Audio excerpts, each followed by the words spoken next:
Peach coming back at the room again. We're gonna get in here with Eric Von Daniken, the extraterrestrials. If you all who don't know are familiar with him, he is the author of the book Chariots of the Gods.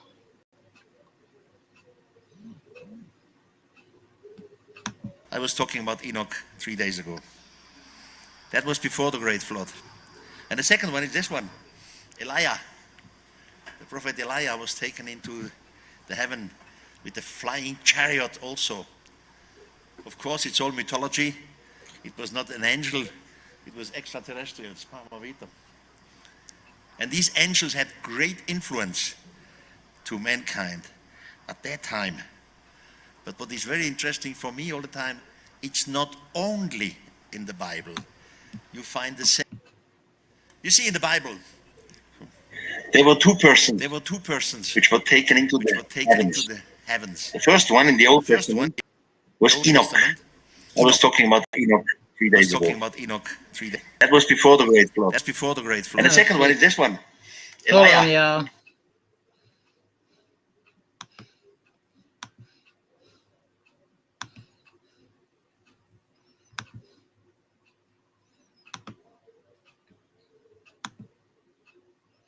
Okay. The prophet Elijah was taken into the heaven with a flying chariot also. Of course, it's all mythology. It was not an angel, it was extraterrestrials. And these angels had great influence to mankind at that time. But what is very interesting for me all the time, it's not only in the Bible. You find the same story elsewhere, but we Christians don't know the text from elsewhere. You see, in the second book of the Kings, chapter 19, verse 35, you can read that an angel from heaven killed in a few minutes 185,000 Assyrians. No battle, no fight, no men against men, simply 185 people killed. What sort of an angel is this? What has these Assyrians done against the Lord? Or you remember maybe Jacob, the biblical Jacob. He saw a stairway to heaven. But as I said, all these stories you just do not only find in the Bible, you find it elsewhere too. For example, in Egypt, you have always this winged sun disk. And in reality, it was not a sun disk, it was simply a chariot. On a temple wall in Edfu, it's written that the Pharaoh was attacked by his enemies. But the Pharaoh had a good friend, his God up there, so-called God. Because the Pharaoh delivered to the so-called God gold and diamonds. Now he was surrounded by enemies. So the Pharaoh asked for help to his God up there. And the winged sun disk flew down. And within a few minutes, like in the Bible, more than 100,000 enemies were dead. Fantastic. Also, this is shown in many pictures. Here, Ahura Azura Mazda, which fights from the sky. Now, how can we prove that extraterrestrials were here thousands of years ago? And there are ways to prove it, definitely, even if we do not have an extraterrestrial object. I have to tell you now a story which takes a little time, but the logic in itself will come to the clues we have it to do with extraterrestrials. I was in Canada. If you go to Thailand, as tourists, you go to Thailand, Bangkok, the main city, take your time to visit the old King's Palace. Not the new King's Palace, the old King's Palace. And there in a garden, you have about 15 of these pictures. Pictures of the size like of this screen. And these pictures show a fight from the Ramayana. Ramayana is an old Indian and Thailand book. And there you see some flying chariots. You see a war. They were fighting with weapons. We saw laser or ray weapons. So this is mythology shown in form of pictures. Still alive today, Thailand. Now, everyone knows what the Sphinx is.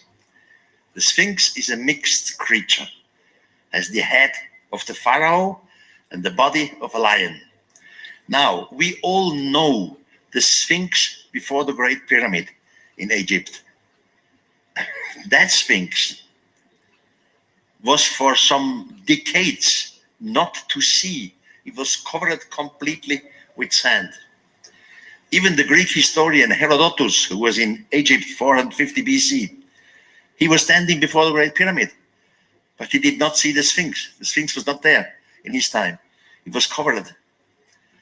Now, there is not only one Sphinx, I mean the head of the pharaoh with the body of a lion. When you go on the Nile, from Cairo up to Aswan, you find many, many temples. And in each and every of these temples, you find some sphinx. Now, the plural of sphinx is not sphinxes, sphinxes. And they are all completely different. It's not only the head of the pharaoh and the body of a lion. It's complete other mixtures. Sphinx are mixed creatures. On the river Nile, from the Great Pyramid up to Luxor, every temple has its sphinx. And there are sphinxes of different kinds. There exist mixtures of animals of all kinds. In Luxor are two temples, the Luxor temple and the Karnak temple. Between these two temples is a distance of 3.8 kilometers, quite a distance. And on this road between the two temples, in ancient time, there were one sphinx next to the other, hundreds of it. In the meantime, most of them are crashed down, destroyed. But in ancient time, 3.8 kilometers on a road, every 10 meters, one sphinx. This now is the step pyramid of Saqqara. According to the Egyptologists, it should be the oldest pyramid in Egypt. Day after day, thousands of tourists are looking out in the desert, and no one knows the real mystery of Saqqara. Here. Under the ground are gigantic tunnels, some of them 700 meters long and large enough to drive in by car. One of these tunnels, in the meantime, are open for tourism. It's called the Serapeum. You see how large it is? You really can drive in with the car. And on the right and on the left are niches. Like the tunnels, the niches are cut out of the rock. And inside the niches, huge sarcophaguses. The lower part of the sarcophagus weighs up to 60 tons, and the lid alone 10 to 20 tons.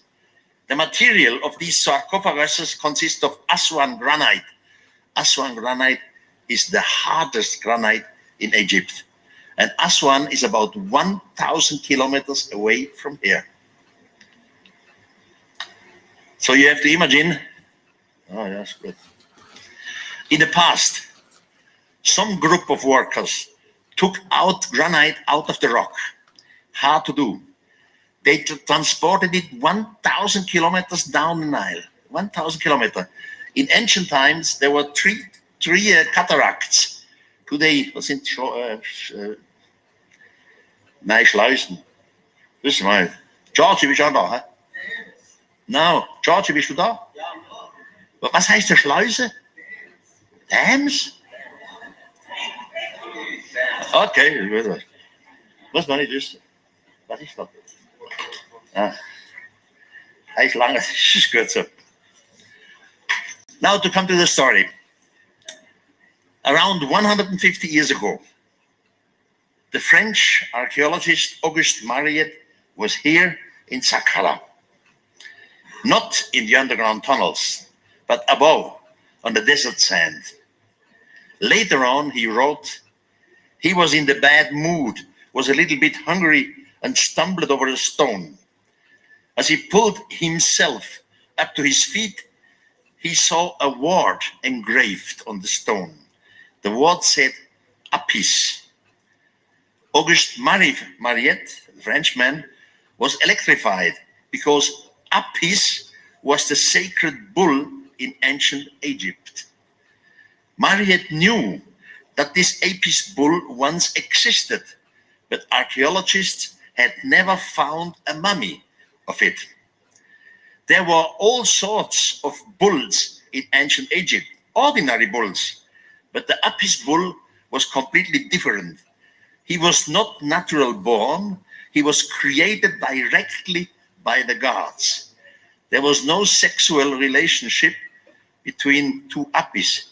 He was produced by the god. Only the priests were permitted to touch him. The chronicles even wrote that Apis was a monster. He often caused smaller temples to collapse. He destroyed cornfields, killed old men and infants, and the people were frightened. But nobody was allowed to harm or even to kill the Apis bull. He was holy like today's cows in India. And now Auguste Mariette stands before a stone with the inscription Apis. Auguste Mariette thought, here somewhere in the proximity, I probably find mummies of these sacred bull for the first time. By the way, Auguste Mariette in his time didn't proceed so carefully in his works as archaeologists do today. Specialists proceed very delightfully with spatula and brushes. Auguste Mariette in his time sank dynamite poles into the ground again and again. Then he blew them up and holes were blown out. And in such a bang, he slipped down in person into a hole. As he got torches handed, as the dust from the explosion dispersed, he stood in front of this sarcophagus. Show the sarcophagus. Okay. That was it. So he stood in front of this. Auguste Mariette and his helpers took crowbars. The men climbed on stage. The first plate were lifted off, and Auguste Mariette let the scream out. His breath had almost burned his lungs. Gasping for breath, the men went up to the surface, to the desert, recovered themselves for 20 minutes. Then they went down again with wet clothes around their faces. What happened? These sarcophags were filled up to the lid with bitumen. Bitumen is natural asphalt.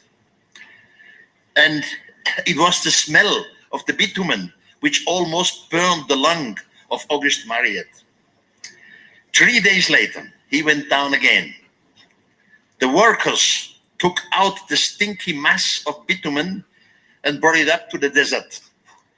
Inside the bitumen, they found thousands and thousands of small, broken bones of different animals. In every sarcophagus, the same picture: broken, splittered bones of all kinds of beasts, but no mummy of the sacred Apis bull. And here begins the mystery. The names that you mentioned, and I've been in business with Zachariah Sitchin and Richard Hoagland and all kinds of interesting people over the years. And it was only until about 1989 to 90 I decided to go public myself. I had been doing lectures since 1962, but they were always private stuff, and I started out, of course, in little mom and pop bookstores and library rooms, and just just speaking to audiences, just because I love doing that. I love talking about things that most people don't even know exist. And so I have been able to be in the company of extraordinary people for many, many years and learned a lot from everyone, and I'm still learning today. That's why I always like to say that I'm not the world's foremost authority on anything. I'm just an ordinary man pursuing extraordinary. I was looking for you to be on tonight, but I see you having that show tomorrow morning. So I said to myself, I guess she decided she'll take a break tonight. I'm getting me one last little stream in before I call it a night. What you want to hear about? You want to hear about the Hollywood, the Jordan Maxwell have a lecture about the whole thing about Hollywood. You want to hear that?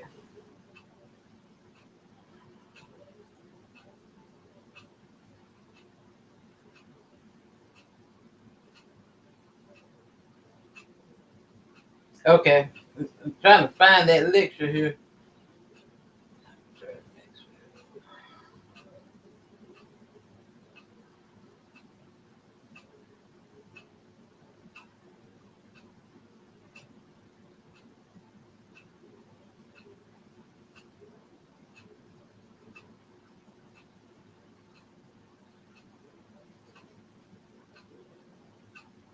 Part 1 of a multiple-part series on keys to understanding Bible symbols.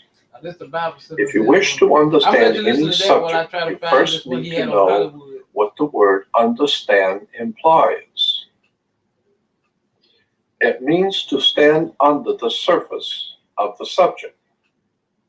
So, as an example, if you're going to put a lot of weight on the second floor of a building, like printing presses or something very heavy, the thing to do is to go downstairs first with a building inspector and look at the foundation of the floor that you're going to build on.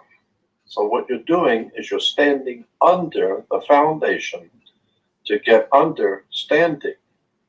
That's where the idea and the concept of understanding comes from, is to stand under the foundation you're going to build on. In 1962, 63, 64, I was talking at little mom and pop bookstores and stuff about the symbolism on the back of the dollar bill, on the front of the dollar bill. There's all kinds of symbolism, and most people do not see the profound significance of symbols on sports or Paris Hilton or. Well, you go in even to the courtroom and you'll see the. Oh yeah. I mean, it's there. Go look at the Hall of Congress, and you'll see the fascia. That to me is Abraham Lincoln. Abraham Lincoln's arm is resting on, both arms are resting on fascia. Yeah. Which is an Italian fascia symbol. A symbol. It seemed like a person, like the Waffen SS. I mean, it's just unbelievable. Okay, Hello, ladies and gentlemen. You're listening to the Bruce Bott Television. I was on a plane and I put on the new Lion King, right? And in the old Lion King, they say dawn of a new era, dawn of a new day, the villain. And then the villain goes on and he rallies up a bunch of hyenas like he's Hitler, Scar, and they have a full-out Nazi scene where they're marching in unison like they're the Waffen SS. I mean, it's just unbelievable. And then there's an actual sex scene in the Lion King. That's what I'm talking about. There's all kinds of hidden political, subversive, communistic, Marxist, Leninist, communistic, and I know. Well, Disney is involved in a lot of dark stuff right now. You have no idea how much dark stuff Disney is into. They're into a lot of communist subversion, There you go, Soviet communism crap that they are promoting and their television shows. Oh yeah, movies. if I may, the Iron Man symbolism, Iron Man, and they show the obvious hammer and sickle and the red and yellow colors in one, and of course, they're into the magic. I see them promoting Thor now, the comic book, Odin, Thor. They're just letting it all out. That's precisely my point, that they are heavily involved in the Illuminati secret society propaganda to propagandize America's youth and prepare them for a communist world takeover. And it's incredible how overwhelming and in your face their stuff really is. It's insane, Jordan. I was on a plane and I put on the new Lion King, right? And in the old Lion King, they say dawn of a new era, dawn of a new day, the villain. And then the villain goes on and he rallies up a bunch of hyenas like he's Hitler, Star, and they have a full-out Nazi scene where they're marching in unison like they're the Waffen SS. I mean, it's just unbelievable. And then there's an actual sex scene in the Lion King. That's what I'm talking about. There's all kinds of hidden political, subversive, communistic, Marxist, Leninist, communistic, and Nazi philosophy and Nazi symbolism in the movies and television shows, and especially that television series a couple of years ago called V. Do you remember it? The V, the TV series V. I remember seeing the promos. Yeah, well, boy, that thing is jam-packed with communist propaganda right out of the Lenin School of Politics. Oh, yeah. The old Lenin School of Politics in Soviet Union that was training all the communist subversion and all the communist agents to bring it to the Western world, Marxist communism. Well, boy, it's just crammed filled with it. And in that television series that ABC did called V. Right. But, you know, Marvel is... And it was all about how extraterrestrial aliens are coming to the Earth to help mankind with its problems on the Earth. Yeah. And when they get here, the extraterrestrials are roaming around the world. They're roaming around the Earth trying to get people to follow them. And they're telling the people, here's what we're going to do for you. If you'll just follow us, here's what we're going to do for you. We're going to help you with your government, help you with your medical. We'll help you with your crime and all these wonderful things we're going to do for you. And then they have a pamphlet. In the movie V, the extraterrestrials have a pamphlet they're handing out around the world to tell the people of the world what they're going to do for you. And the name of the pamphlet was Dawn of a New Day. See, it been in our face. I remember as a growing up watching that series V about the aliens and everything. That's why I say I've always been able to see through all that stuff. They just don't snatch this stuff out of the midair. It's everything. I saw you. Everything you watch have hidden meaning in it. You got to be able to read between the lines. This man here, Jordan Maxwell, he said he actually lost his family, his wife and everything when he first started researching all this stuff because he had been threatened. He's dead now. He died, I think, a couple of years ago. But he actually was threatened by the government because he was exposing too much truth. But he wouldn't stop. He did it until he died. Name of the pamphlet, The Dawn of a New Day. The extraterrestrials are handing out to the world to show the world what they're going to do for us. And the pamphlet was called The Dawn of a New Day. That's incredible. Marvel, they're up there. They're owned by Disney, and they have they're letting people know that the wars are going to be infinite. Because they have a movie called Infinity Wars. And again, they base it on a lot of the gods of folklore like Thor and this other god that's literally the personification of death. So he gets this glove and he's able to wipe away 50% of all living things on the universe. So that, like you said, that's their mentality. And then the alien aspects of it, or the extraterrestrial, where they have Nazis getting technology from the aliens, and then super soldiers like Captain America. He's a Nazi super soldier. All this was once fiction, once comic book, but That's the kind of stuff Real, I'm talking about. ABC, Disney is heavily, heavily involved in promotion of dark secret society, Yes. occult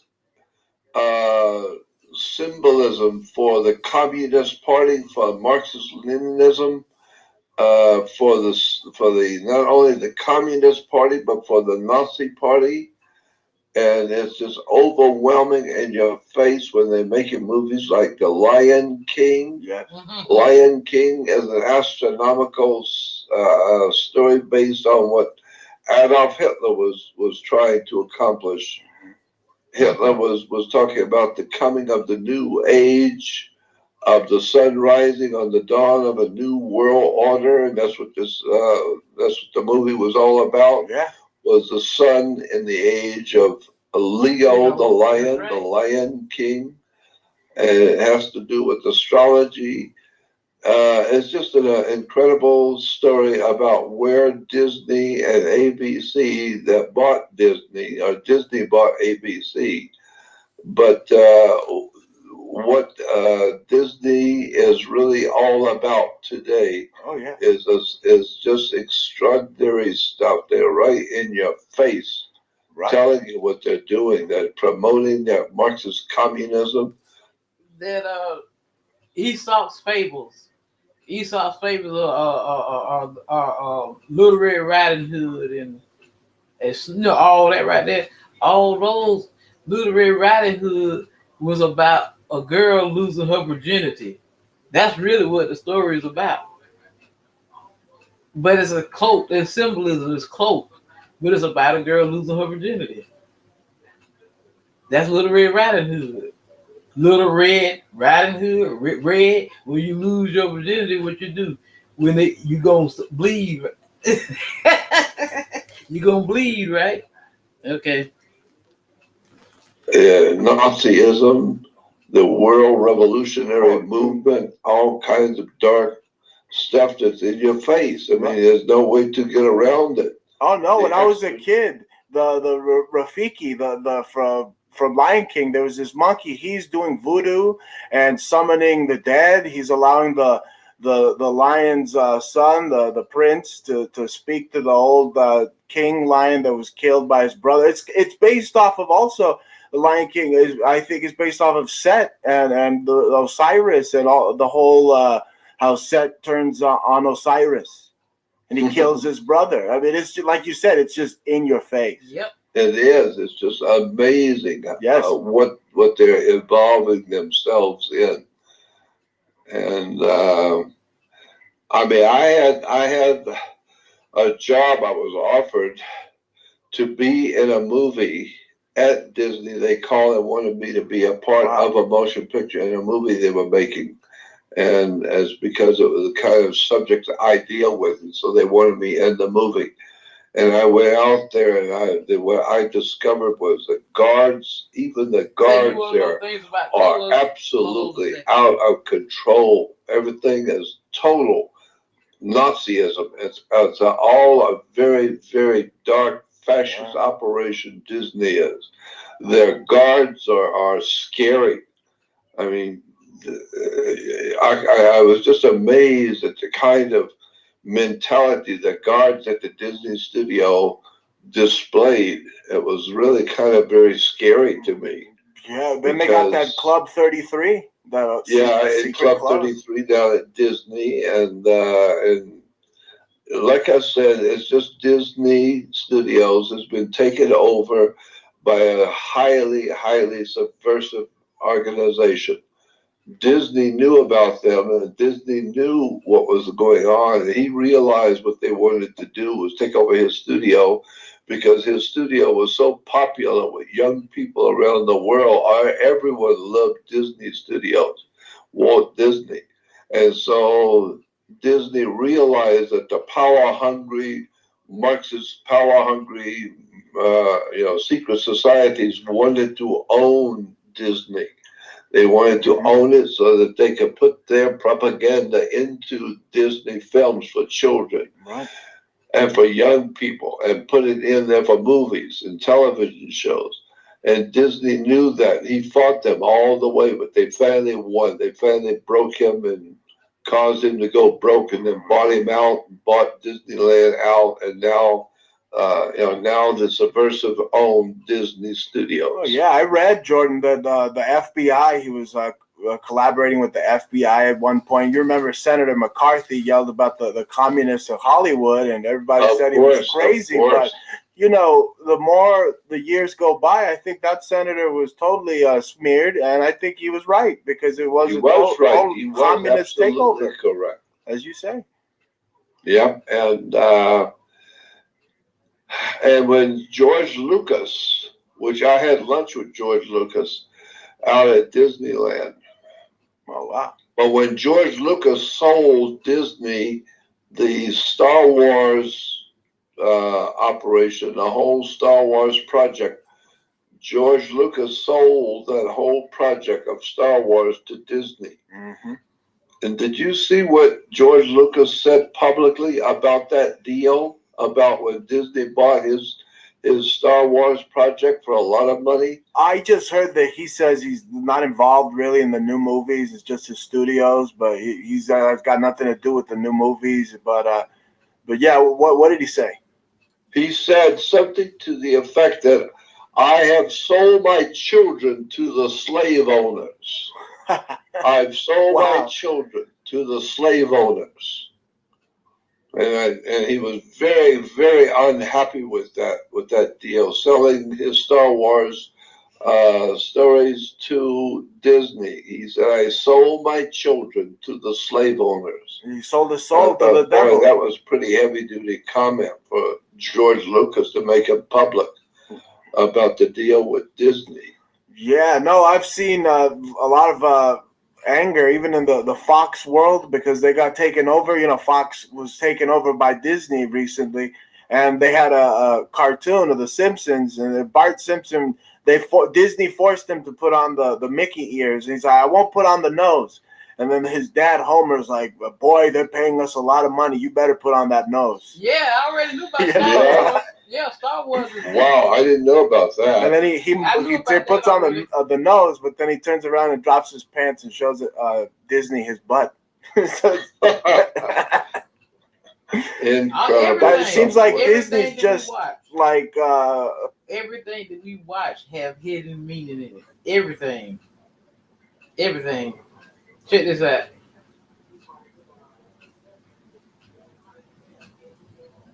One reason, one critic said, that Star Wars has been so popular with young people is religion without strings attached, that it becomes a very thin base for theology. In fact, well, it is a thin base for theology. We're pleased to welcome Russell Johnson, a postdoctoral fellow in the Divinity School here at the university. And during the winter quarter, Russell will be teaching an undergraduate course titled Half Truth. Well, Star Wars and Indiana Jones were basically put together, especially Star Wars, more than Indiana Jones. Indiana Jones was just done for fun, to entertain people. I'm telling you everything. And there were some messages in there about, archaeology, and also about what we believe in terms of myths and that sort of thing. But the real one is Star Wars, and that was done in the same vein that what I was saying about the patron creates the propaganda. And what I wanted to do was go back to some of the older propaganda, which was consistent through all of the societies, which is mythology, but to say, what did they all believe? Because this propaganda was created independently. Yeah.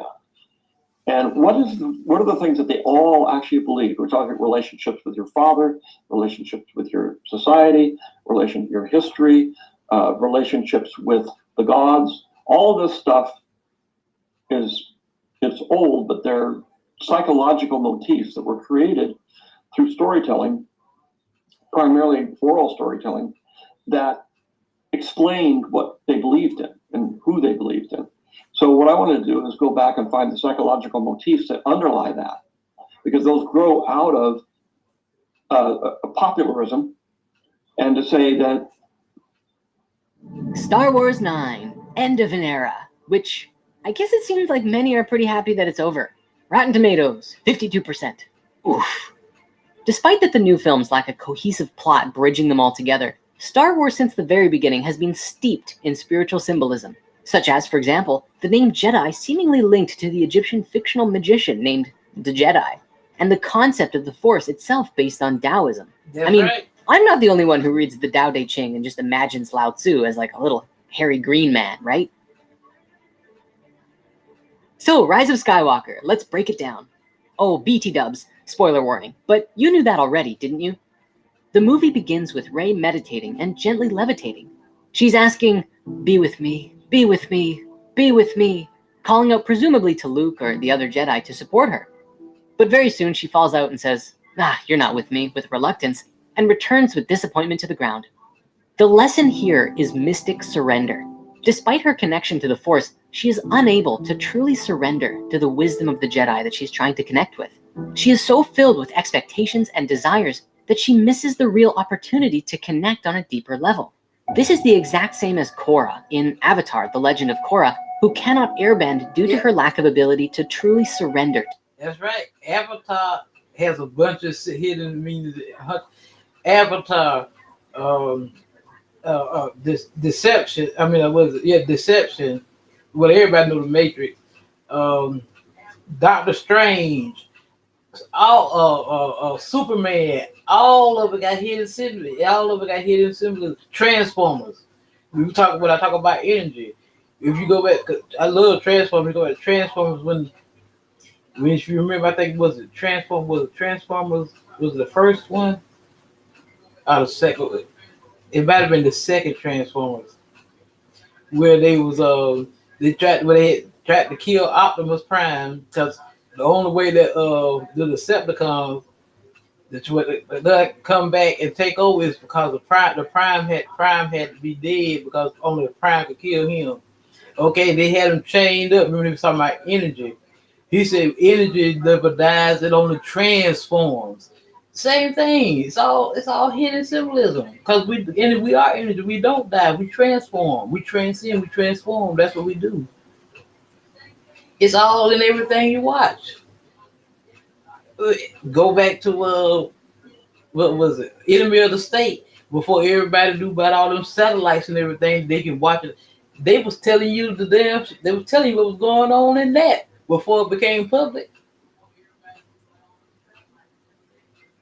You just got to be able to see through the shit. Stillness. We'll come back to this at the end. Now, one of the most profound scenes in this movie actually happened in the caves of Pasana. Rey and company find themselves trapped in these underground sand caves with no apparent exit. They find the dagger they were looking for. Super easy, barely an inconvenience.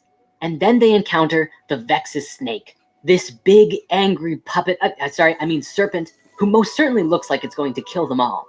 Recognizing that it's harmed, though, Rey uses the Force to heal the serpent, which opens up a hidden passage. Now, why is this significant at all? For most people, it's like, all right, they found a snake, moving on. If we look at the world's most prominent religions, all of the Abrahamic faiths, for example, we find this story in Genesis about the Garden of Eden and how the serpent tricked Eve into, harsh times. I don't want to cast this as good or bad or whatnot, but simply to say that especially within the Abrahamic traditions, the serpent has most often been a symbol of the devil and something to fear. But it's not. This idea is found all over the place, not, even in pop culture today. From Jafar. In actuality, the serpent is really a spirit. Is really a spiritual animal. Okay, I'll say this is Gaia, Mother Earth, what we call Mother Gaia. Okay, the closest you can get to the Earth is the snake crawling on his belly. You can't get no closer to the Earth than crawling on your belly.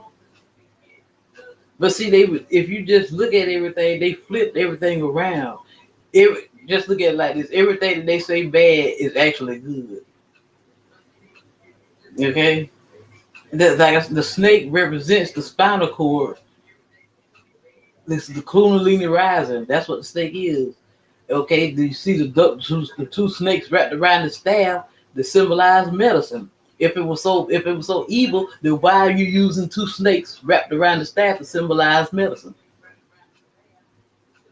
All of these symbols come from way back, before the Christian era.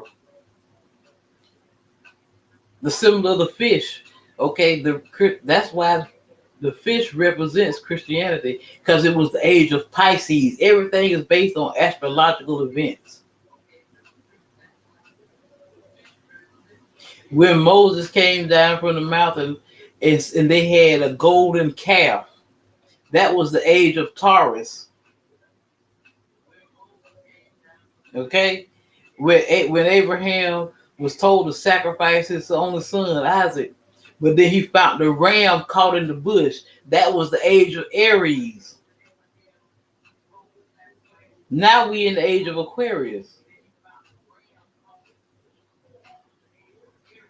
That's why he said when you see, it's in the Bible. He said you see a man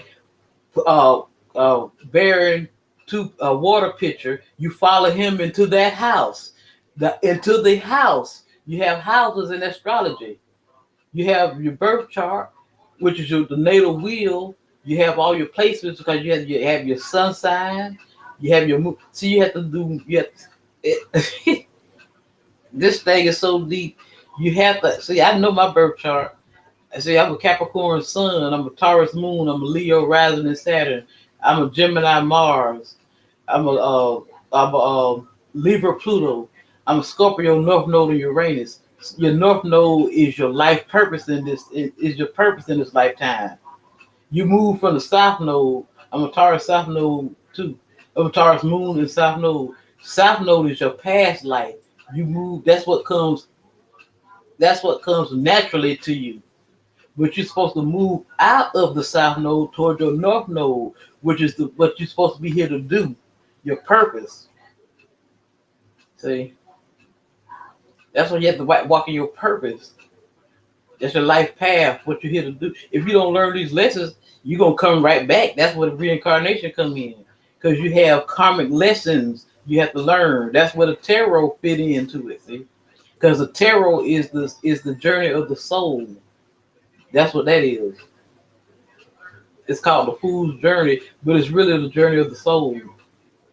That's why tarot, astrology, all of it ties in. Spirituality, it all ties in. That's why they had that when they said the Wheel of Fortune, which is the karmic wheel. See, what goes around, come around. Get it? The wheel, it could either go in your favor, or I can go in another favor. But everybody have karma, whether it's good or bad. It all depends on you. Because you do good, you get good. What you put out is what you get back. You understand how all this connect in? That's why my channel is all things spiritual. Because it all is spiritual.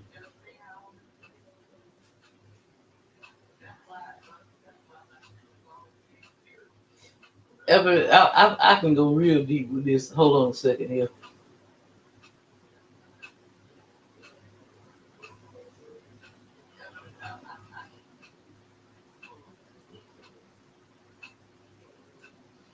Okay, we're finna get in here on Jacob's ladder that leads to the stars, all right? I just don't know what's happened to our rug.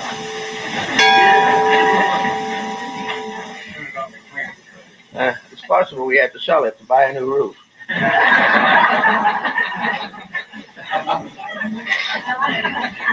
Right, you're right. Well, the story of Jacob's ladder, as it is found in the Old Testament, No. opens quite a field. That's what I want you to hear. Since I was talking about the astrology, this right here is the Great Platonic Year of Manly P. Hall.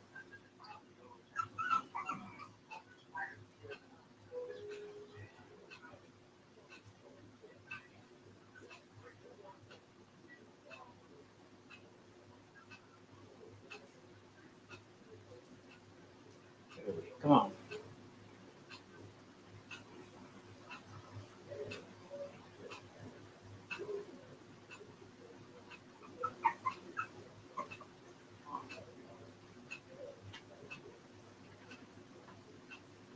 Our ancestors of long ago lived in a very different concept of the world from the one that we know today. Perhaps the greatest difference was in the universal recognition that reality was spiritual, not material. That all physical and material things were suspended from spiritual causes. And man, searching for these causes, instinctively turned his attention to what he regarded as the superior parts of the world. Ancient man had already come to a very important decision concerning the mystery of life. You hear my little baby's whining. He assumed it to abide in the furthermost parts of the world and the innermost parts of himself. To him and to those who came after him, the term heaven came to have a double meaning.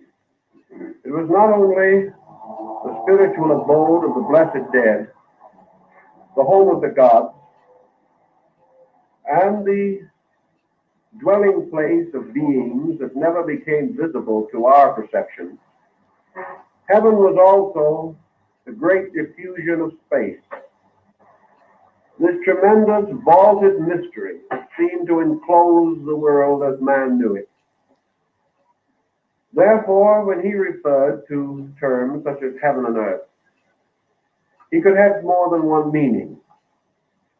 Heaven could be the starry firmament and all that lay beyond it. The earth could not only be the planet upon which we...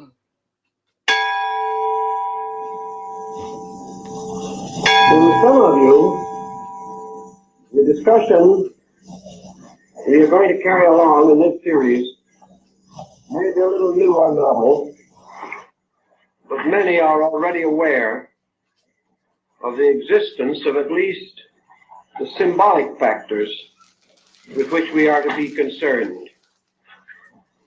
The possible relationship between astronomy and religion has been so often discussed that nearly all Bible students, the students of comparative religion, are aware that such analogies or parallels do exist.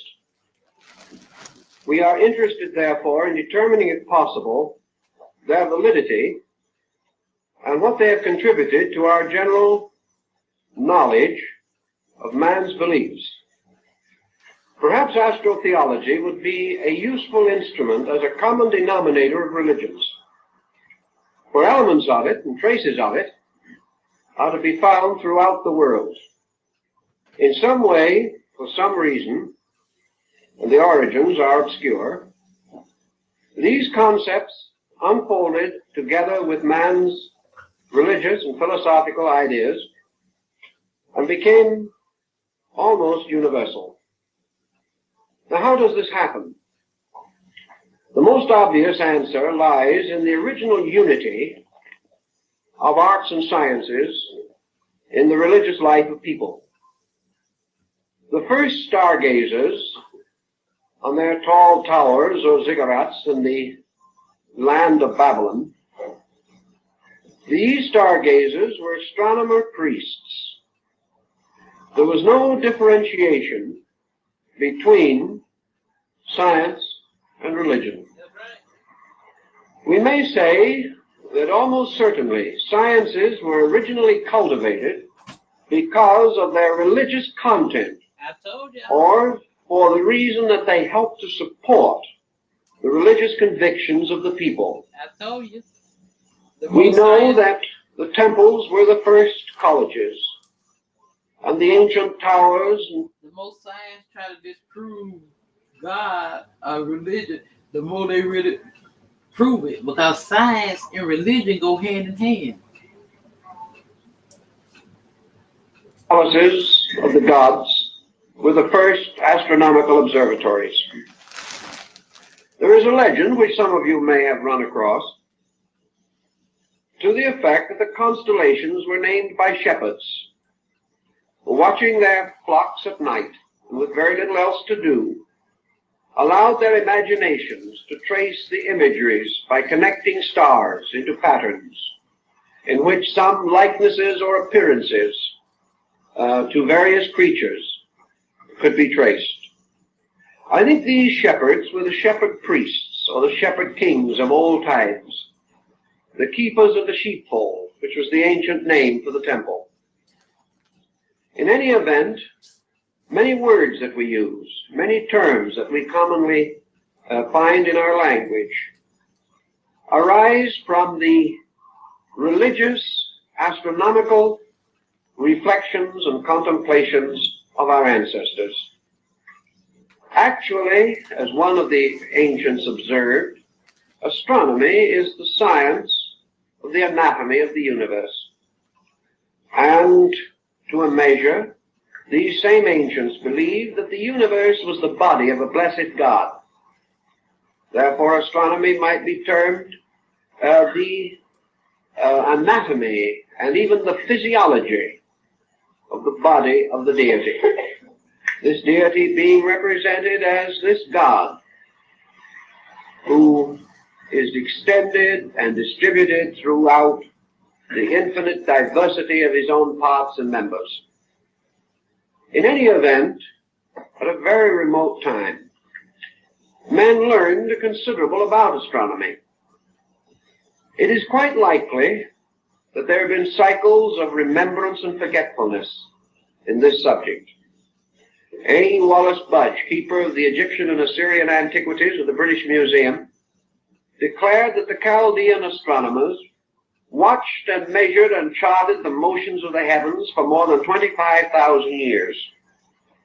Now, of course, from a man of his standing, this is a rather unusual statement. And yet I'm certain that he felt that he could prove it. This tremendous amount of observation, even without the instruments that we know today, must have led to a variety of discoveries. We feel, for example, that ancient man was greatly limited in his astronomical researches by his lack of a telescope. Yet we also have record that the ancients knew certain things about the solar system in particular, which it seems impossible they could have known without some kind of a telescopic equipment. Perhaps the Chinese have the answer. On the wall of the city of Peking, there is the remain of an ancient observatory.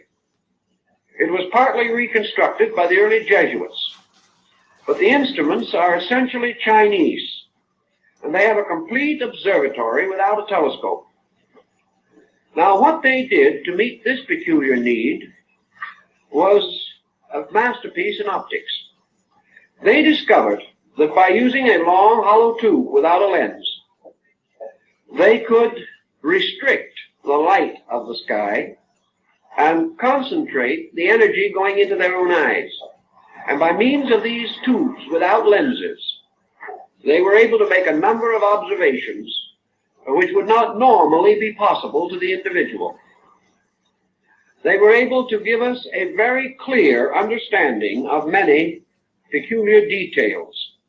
For instance, we find in other parts of the ancient world the full and obvious knowledge that the Egyptians, the Greeks, and the Persians at an ancient time knew definitely that the planet Venus was never visible to us as a complete sphere, but most often like a minute lunar crescent.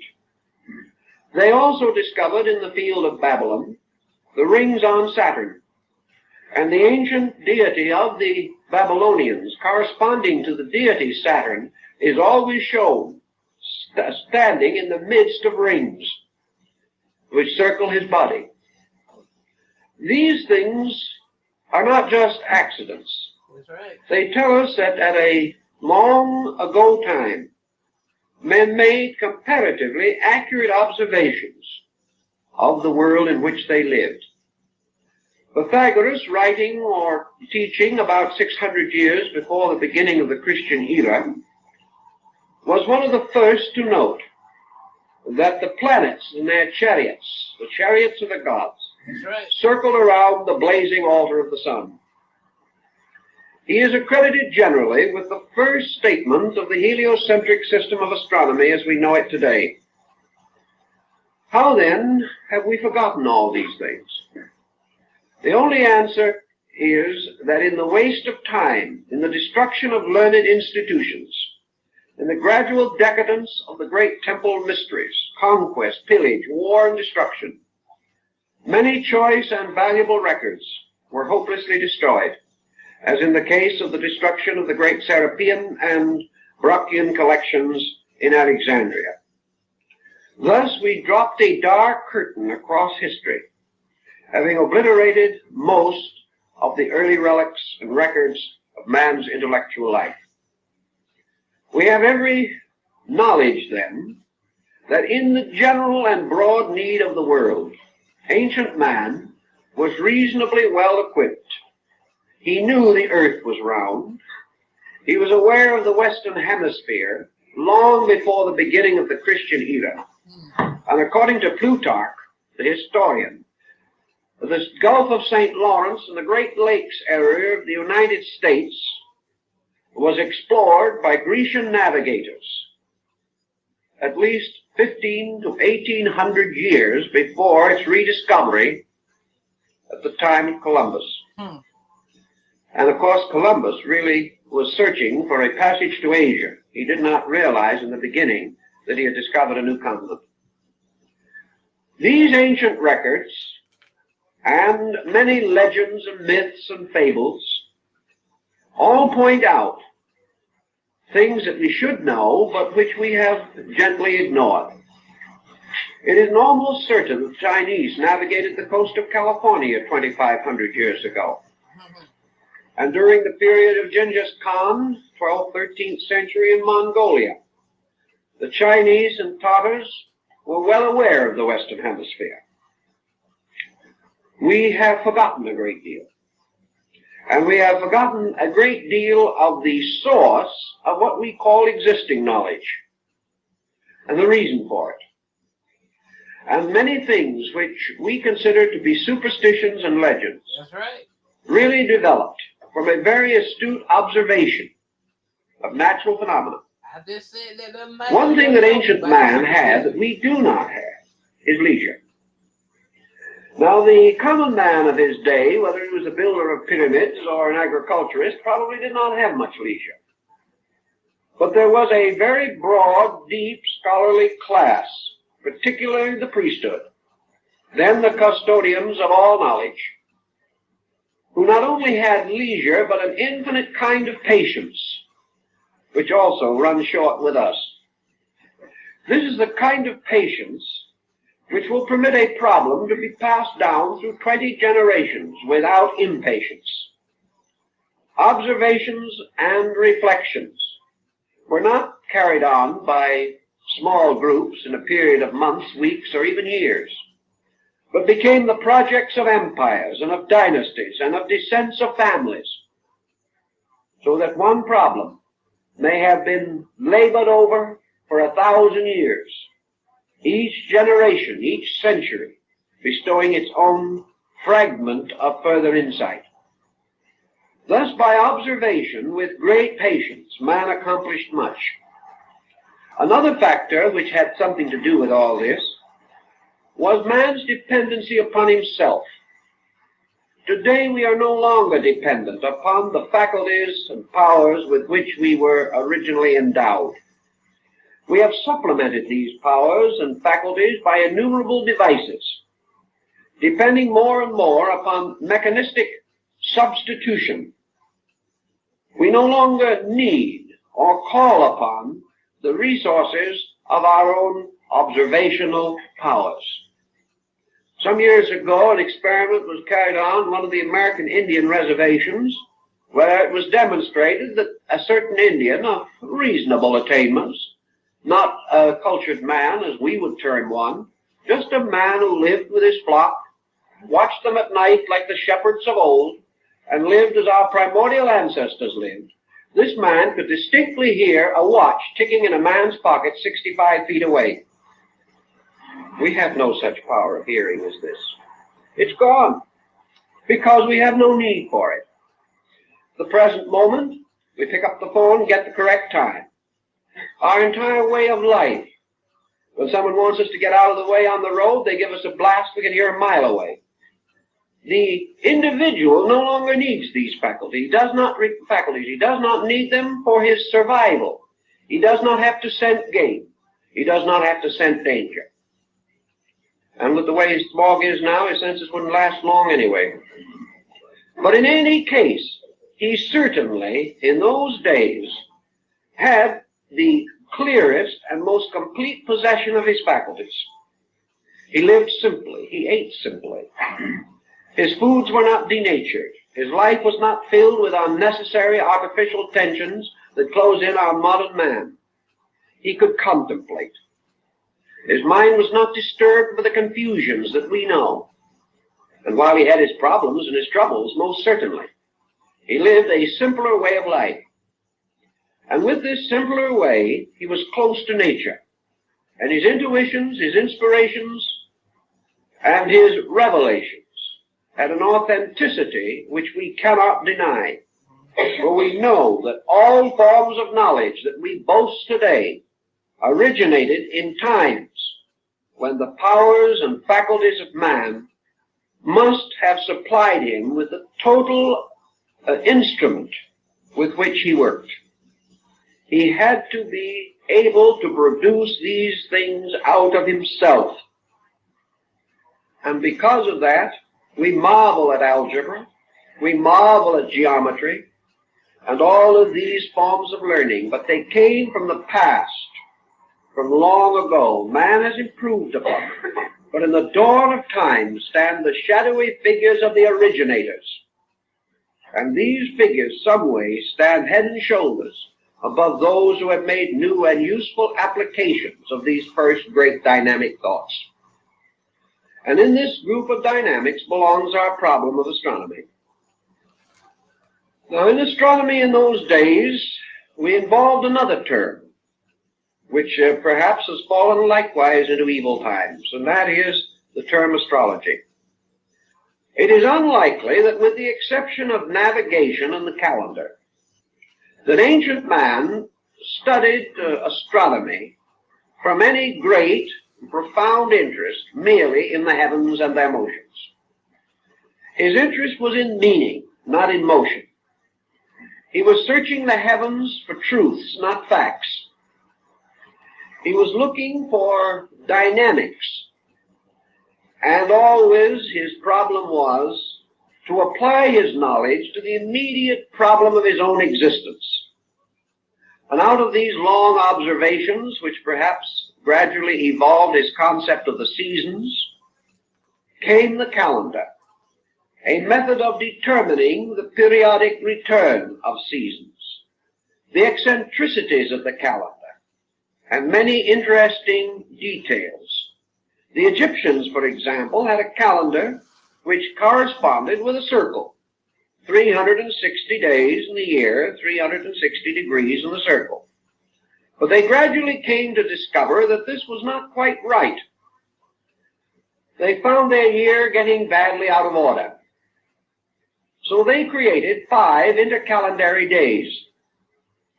And they set these days aside and apart. And to these days they assigned the birthdays of the 5 principal gods.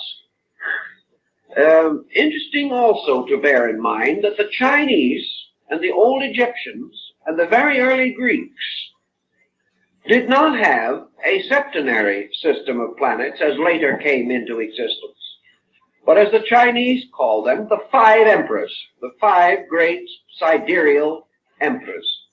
For the Egyptians and the Chinese were well aware of the fact that the sun and the moon were not planets. Medieval man did not know this, however, and constantly combined the planets and the luminaries to form his septenary. But the older people, like the Egyptians, decided that these 5 days should be the birthdays of the planets, and they set them aside. We are working now with the calendar reform project, and the only way we can make it work today is by the introduction of intercalendary days. So that now the thought is that we shall no longer have a 365-day calendar with leap years and other inconveniences, with the days of the week falling on different numerical days of the month and so on, but that we shall go back to the old idea of having 360 days. Calendar probably was to determine religious feasts. And we still have this concept in the church calendar and saints' days and many other similar devices. The calendar then served a great many purposes. First and most, however, it served man to observe the seasons of his planting, of his reaping.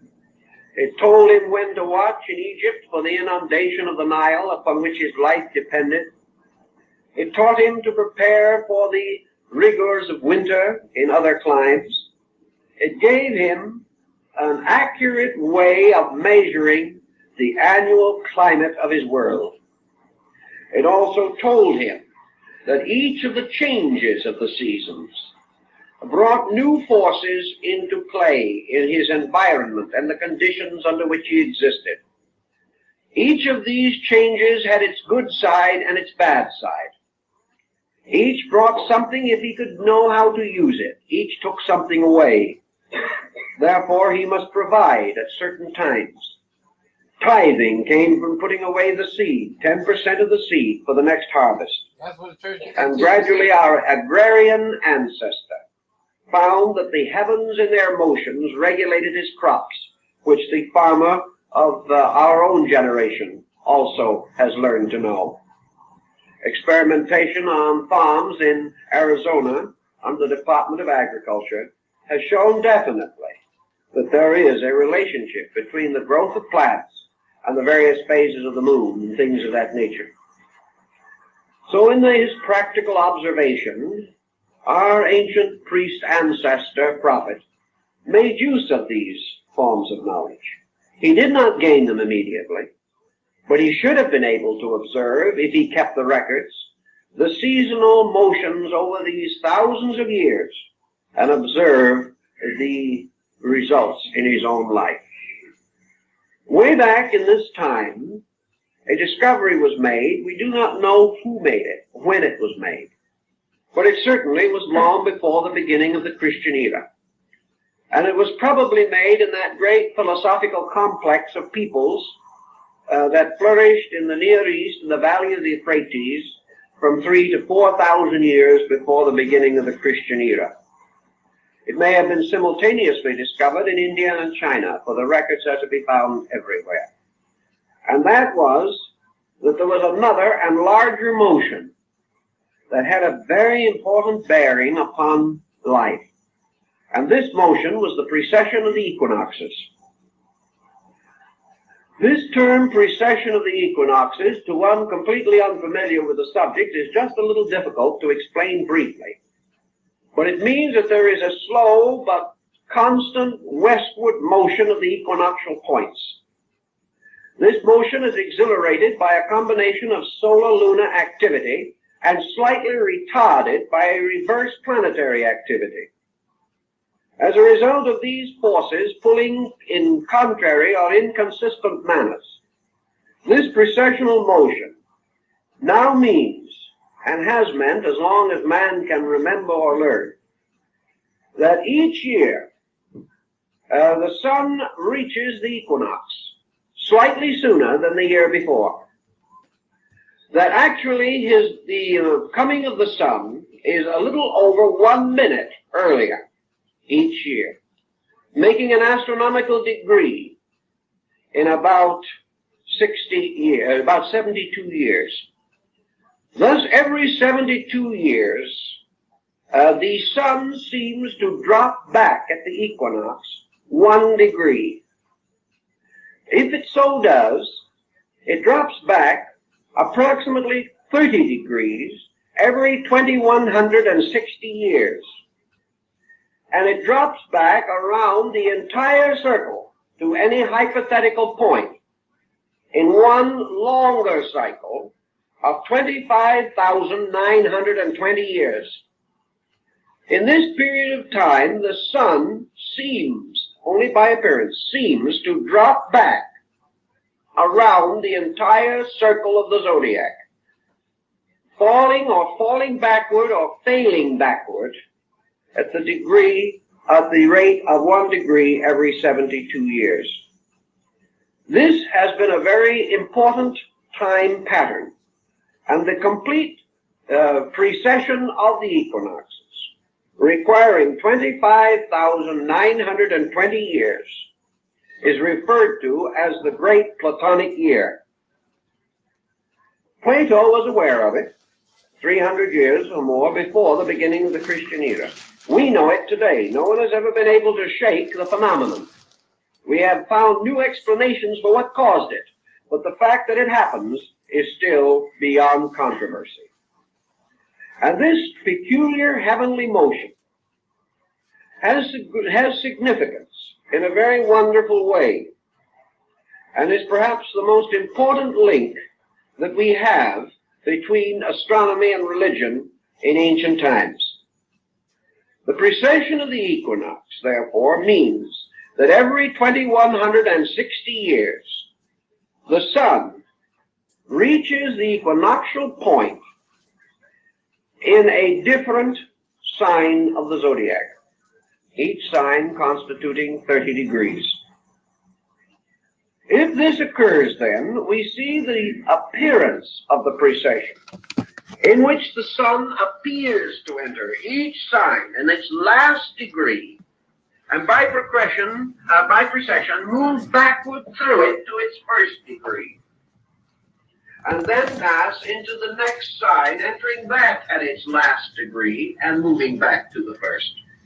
So this motion appears to be in exact opposition to the rest of the motions of planets and other elements composing the solar family. This peculiar observation, the study of the Platonic year, has led to a great many wonderful symbols and philosophies. To get a further picture of this, we must now move to the story of the sun. I think we all know that it is reported that our very remote forebears were sun worshippers.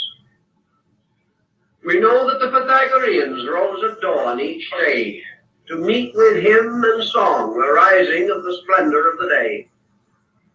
We know also that the Hindus worship the sun god under the name of Surya and honored it, riding in its chariot across the sky.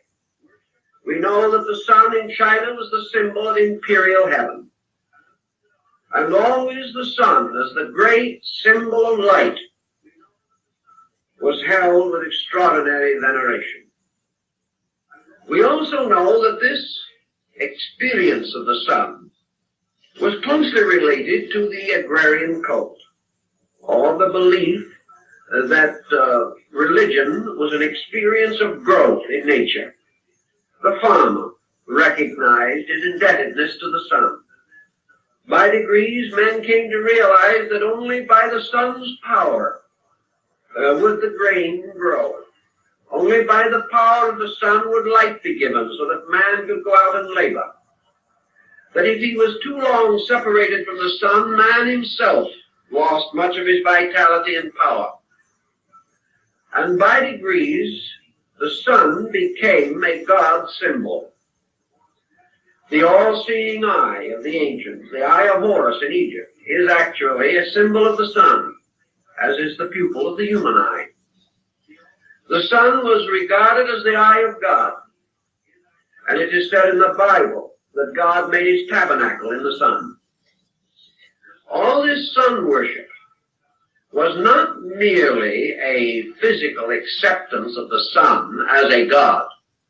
I've talked to a number of followers of very primitive faiths, known to be sun worshippers, and I've asked them if they actually worship the sun.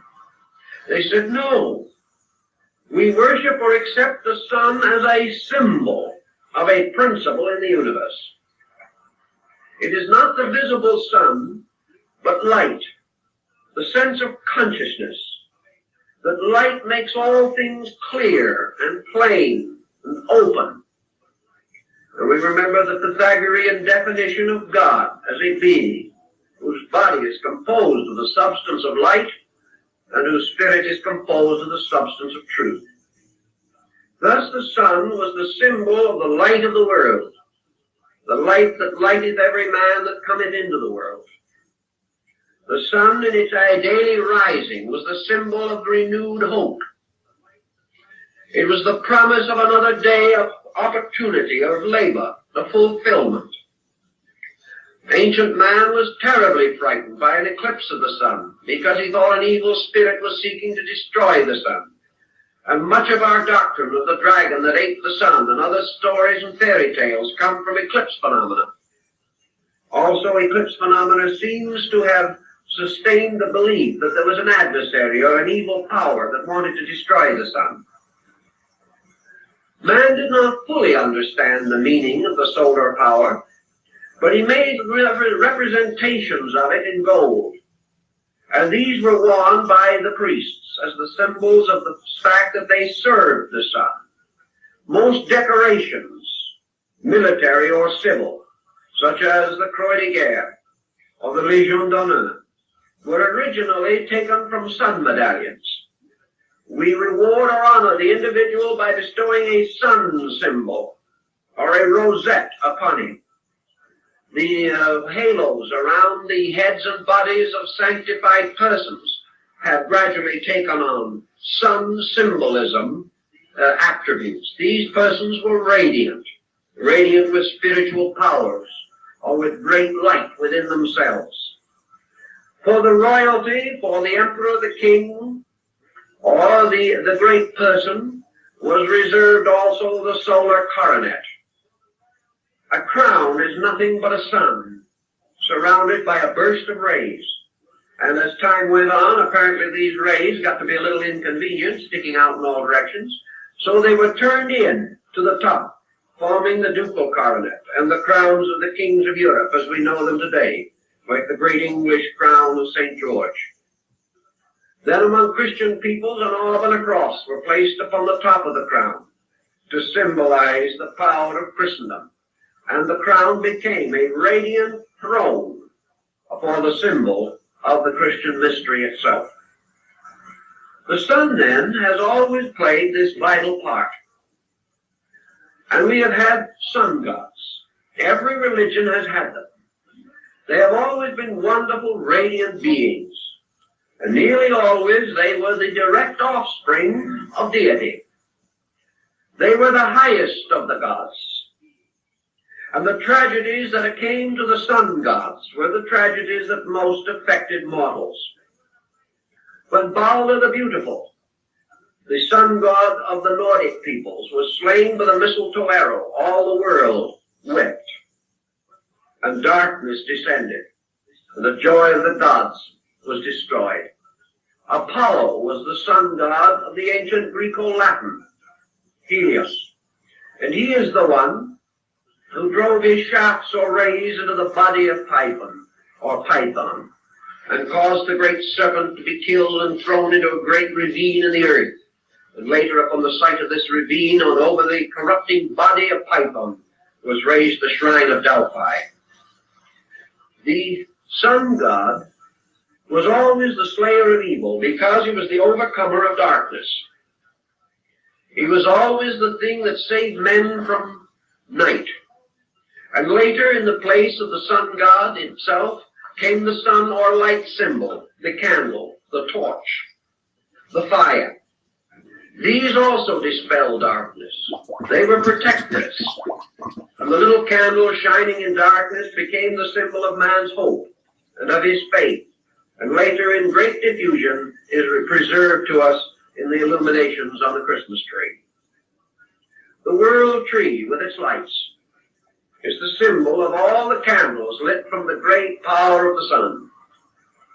In India, there was much philosophy upon the nature of the sun.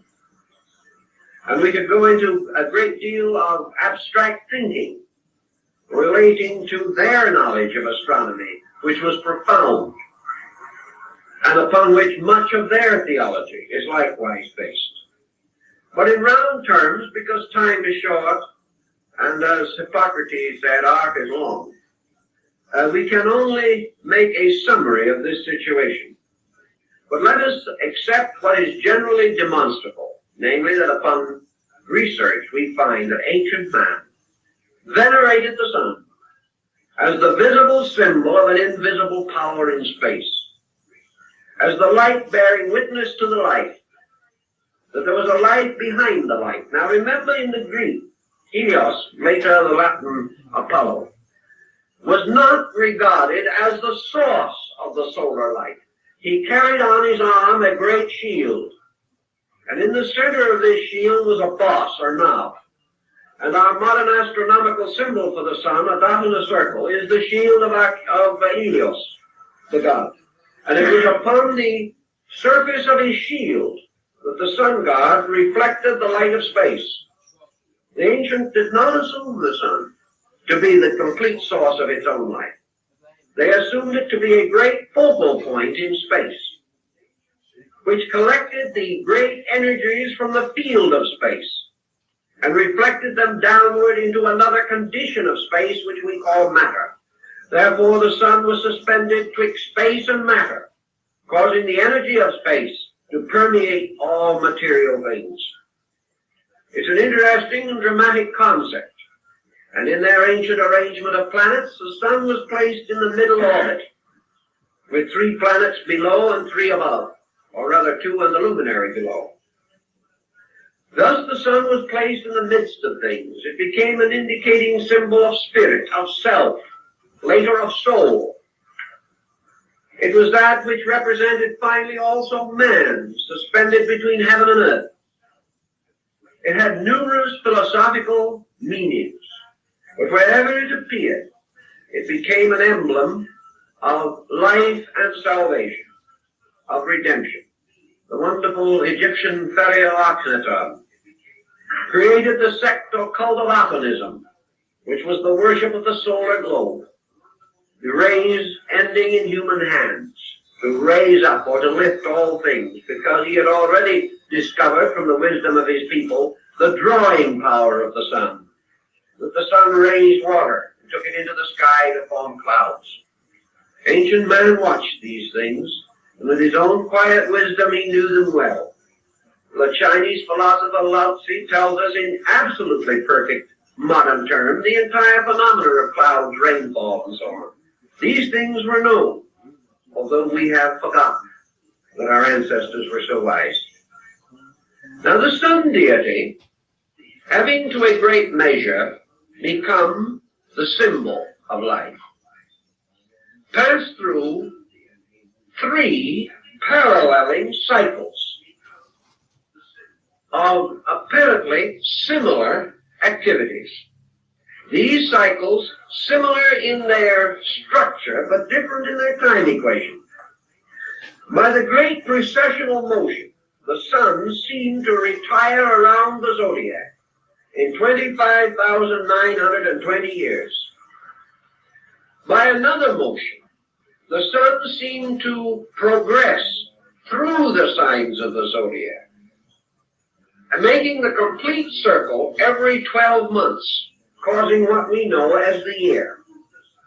The third cycle of the sun was its apparent motion around the earth, by which it achieved the mystery of the 24-hour day.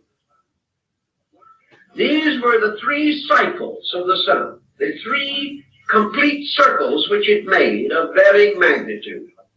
The least of these cycles in their unity was the day, which consisted of dawn as one of its important points, that in the day the dawn was its vernal equinox.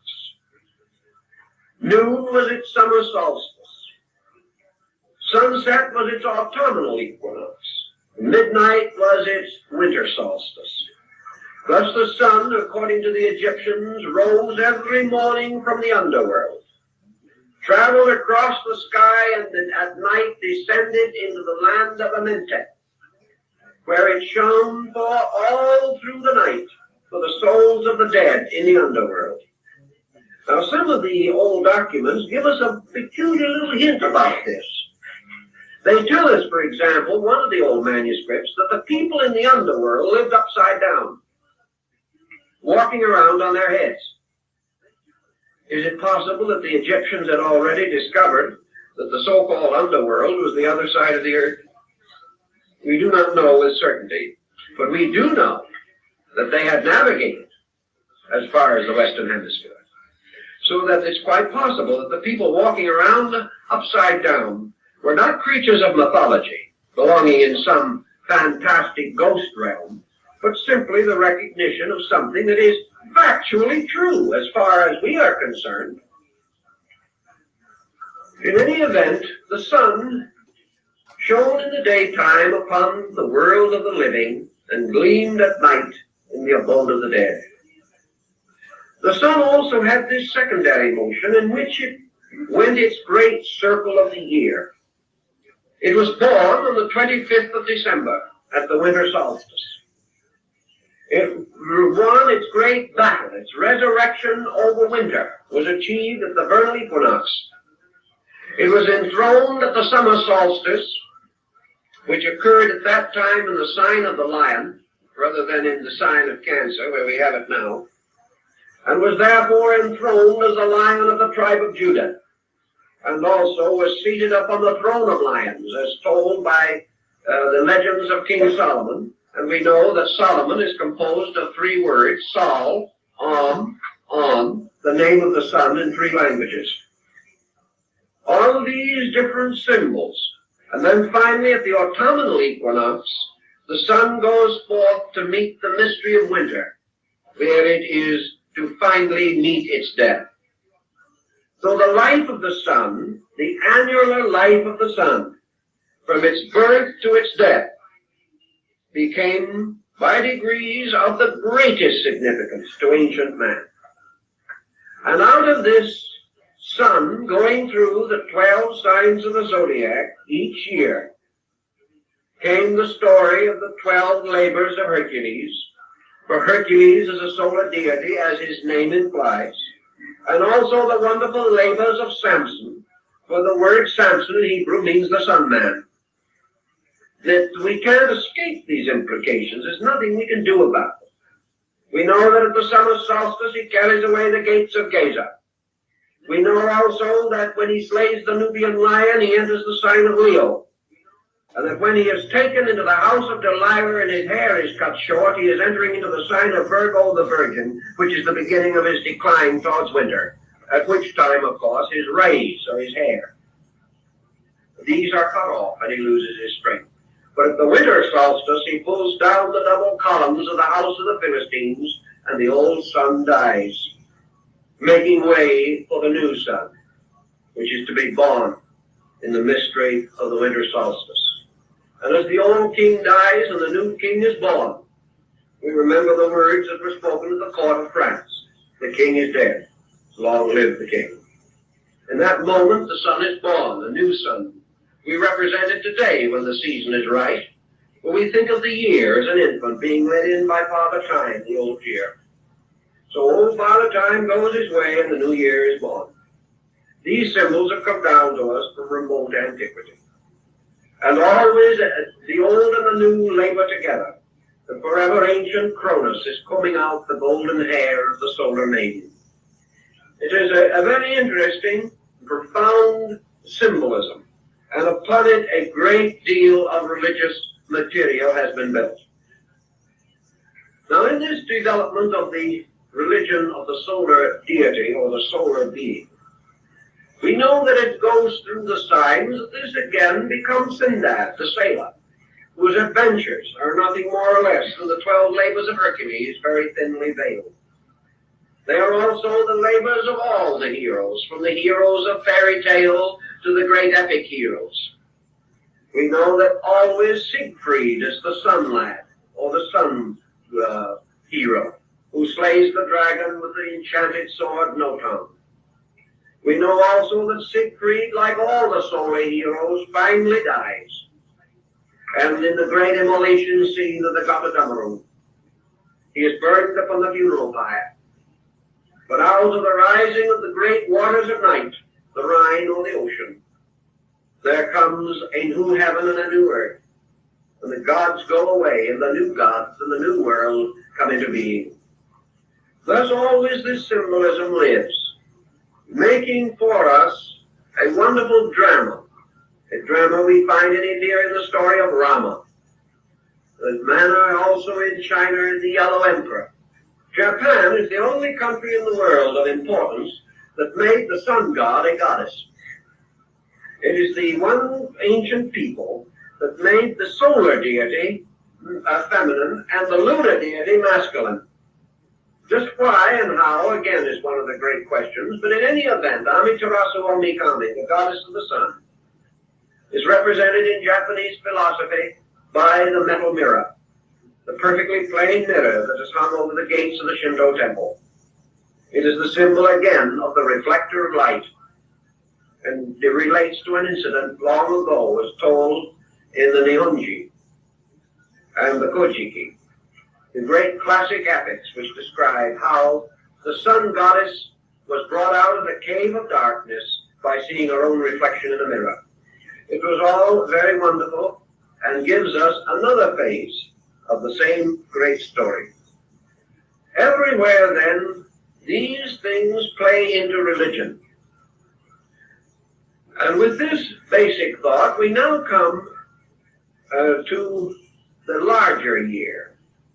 Incidentally, of course, we have to realize that in all the cycles, particularly the year cycle and the Platonic year cycle, the sun is related to the sign of the zodiac with which it is at that time or moment most deeply or definitely concerned. The precessional motion has changed things, but in our symbolism we have preserved the old way. Consequently, for a brief lecture, let us not be too astronomically concerned, but merely try to point out the symbolism, fully aware that there are astronomical equations with which modern science will not be in full agreement. But as we are dealing not with astronomy but with symbolism, these equations are negligible, not worth the problem of reconciling them, although it can be done.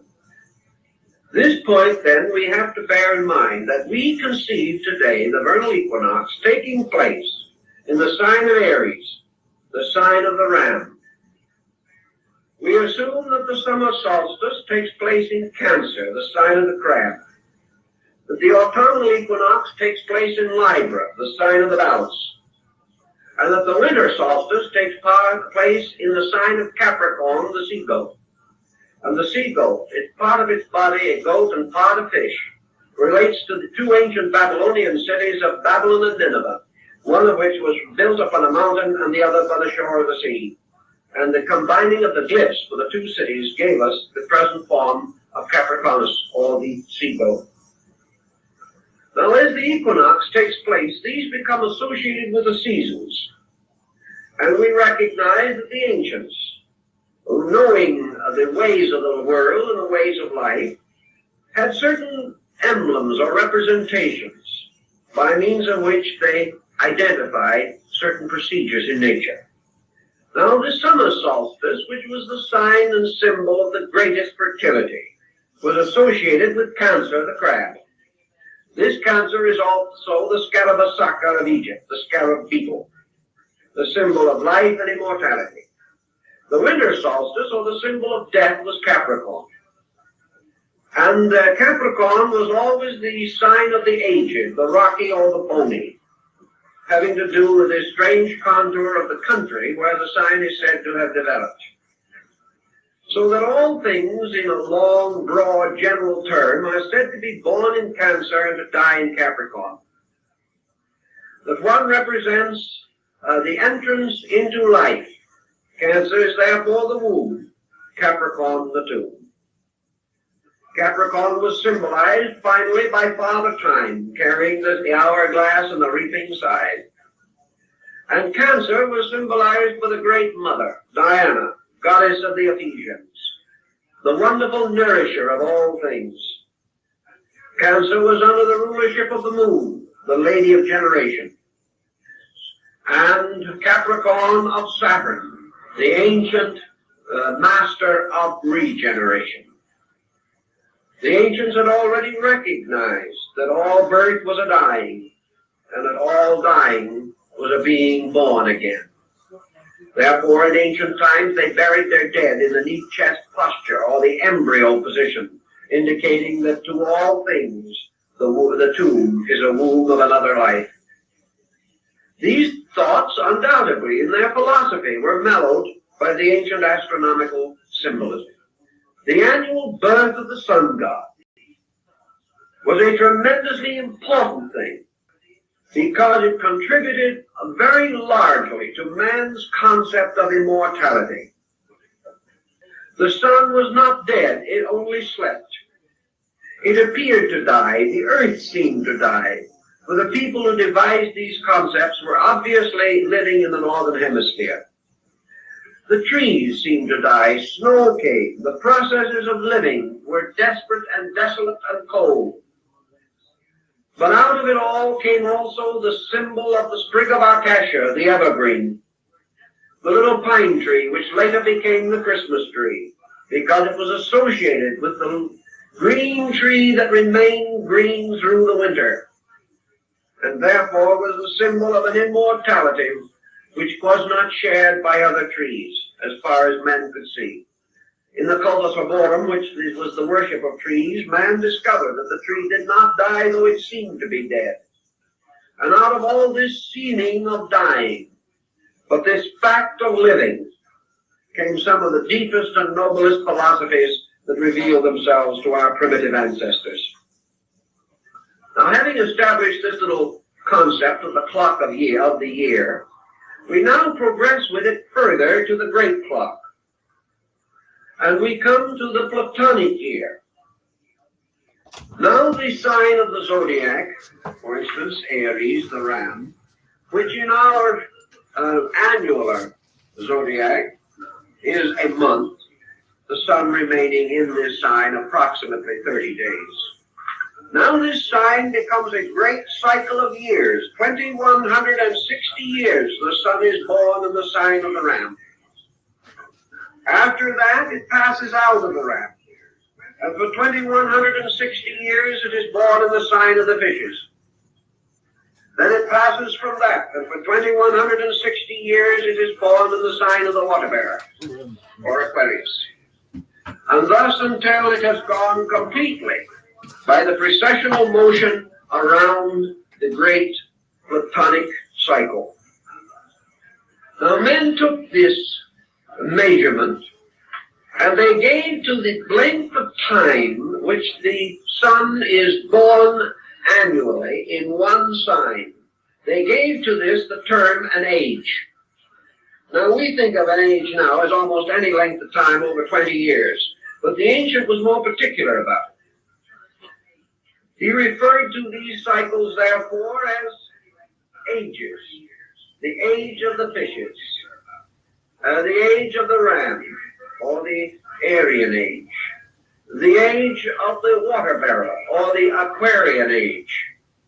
And he had names, the Taurian age. All these different periods became ages. And he began to study. And he also began to observe that there were divisions possible within the 30 degrees of a sign, or in this case, the 2160 years in which the sun, by precession, was born within a sign. They divided these signs in half, 15 degrees each. They also divided them into thirds, called decanics, of 10 degrees each. And they divided further into 6 divisions of 5 degrees each, and finally into single degrees. And in the Hindu system of astrology, they broke the degrees down to minutes and to seconds, forming out of all of these combinations a tremendously intricate clock. And they determined to their own satisfaction that great cycles of world events are paralleled in history at the